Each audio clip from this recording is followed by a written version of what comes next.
आई, बाबा, अहो अहो आई, तू काय स्वयंपाक करत बसली यार? आई, एवढ्या वर्षानंतर मला लग्नासाठी बघायला एक मुलगी तयार झाली. अहो बाबा, बाबा तुम्ही टॉवेलवरच. अहो बाबा, ते कपाटात इस्त्रीचे कपडे ठेवलेत. अहो बाबा, पटकन घाला. आई, तू बाबांना सांग. आई, तू पण आवर ना. काय तुम्हाला दोघांना पण ना, काय ना, सुकलेल्या रानामध्ये हिरवळ पसरणार, कडक तापलेल्या उन्हामध्ये ना थंड हवेची झुळूक येणार.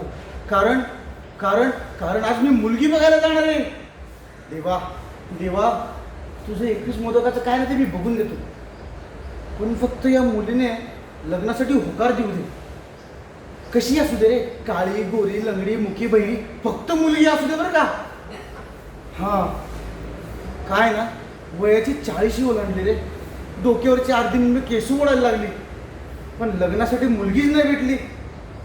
माझ्या आयुष्यात लग्नाचं पान कोरं ते कोरच राहिलं.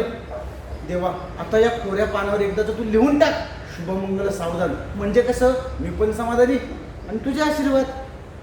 ए आई, आवर यार. एक काम करा, तुम्ही दोघं मागून या, मी जातो पुढे.